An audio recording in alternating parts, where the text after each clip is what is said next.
The following is a presentation of the Eagles Sports Network. Adam Cavalier alongside Carson-Newman head men's basketball coach Chuck Benson. Chuck, for just the third time this season, you're outscored after halftime. Brian Good, with a well-coached team at Wingate. You knew the Bulldogs wouldn't go quietly into the night, and they tested you. How do you grade your team's response here down the stretch run with enough gas in the tank to get the job done and move on to the semifinals? Well, the truth of the matter was you go into halftime feeling really good, but I told our guys, this Wingate team, they got a bunch of fighters and competitors. They're not just going to lay down the second half. They're going to try to regroup and come out, because we really had it felt like a pretty commanding hold on the game, but it really is about the second half. And I thought they came out and punched us in the mouth a little bit, and we struggled, man. We struggled to make shots, but we still continued to defend well enough to defend and rebound well enough to give us the opportunity. And defend and rebound against the SAC's second-best scoring offense. Yeah. What was it about the defensive effort, especially at the rim? School record for blocks as a team, and Bryant Thomas ties it for an individual. Well, I think it's just that. I think the guys have really tried to carve out an identity based on the defensive side, because as we talk about almost every day, the offense is going to come and go, but you can make life miserable with your defense for your opponent, which will give you a fighting chance most nights. And tonight, it really came down to our defense, because between not making shots and then turning the ball over, I think at half we had 11 assists, 5 turnovers, and they turned up the pressure the second half. And I don't know whether or not we just were a little bit too relaxed coming out or whatever, but we turned it over 12 times for them, and that's not a recipe for winning. So, I do want to give our guys. Here goes the excuse. I got to say it. I know we haven't played in 11 days, right?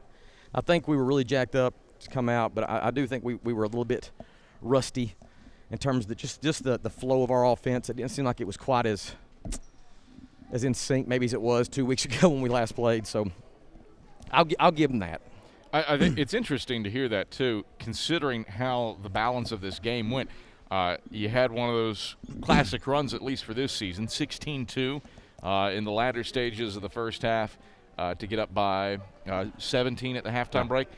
Fascinating, at least in the microcosm of this game, that the slippage happens after halftime when you've been so sensational all year long. I really and truly, like I said, I felt I was trying to just remind the guys, hey, we need to put another half together. Let's play this half unto itself and not even think about the first. And I might be totally wrong, Cav. Like I said, I'm trying to give them an excuse. That way I'm not going to be as upset about it. But the reality is, the second half, they were better than they were the first, and we weren't as good as we were the first. And that made the game a bit more interesting. To hone in on the individuals in the shot blocking effort, Ren Dyer, 2 more chase down blocks. Bryant Thomas gets a chase down block in the school record. What did you see out of those two to protect the rim today? Well, we all saw the same thing. Incredible effort to not concede. Even when they would turn it over, we'd make a mistake, our guys would chase people down and make it tough, man. And that's really who they are as people. I mean, there's some fight. There's some let me fix the problem. Let me correct the mistake. And I give credit to them, and I'm thankful I would get a chance to work with guys that got that in them. Turn your attention to the semifinals. You're still going to Greenville. This one just has an extra E in the middle of it. You head to Greenville, Tennessee to play the Tusculum Pioneers. Been a minute since that first game back from the Christmas break in early January when you fell on the road at Pioneer Arena. Tusculum is white hot, winners of 6 consecutive. What do you have to do to get ready for J.T. Burton and the Pioneers? Well, to be honest, I mean, I haven't watched anything on them. We played them literally 2 months ago. I know they've improved. They're a different team. I think we've improved. I think we're a different team. I'll spend this evening and the next couple of days with our team trying to formulate a strategy, but nothing's going to change right now. It's going to be, a style makes the fight kind of thing. I think you got 2 tough teams, 2 really driven teams.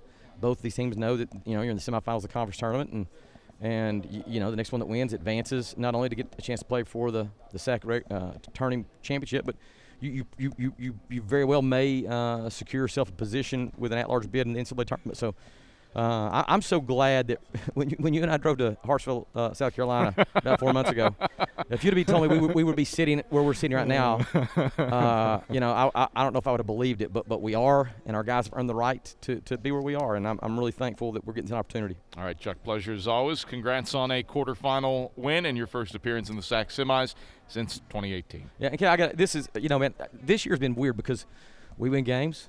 Jake Benson wins his little games. Cooper Benson wins his games. Yeah.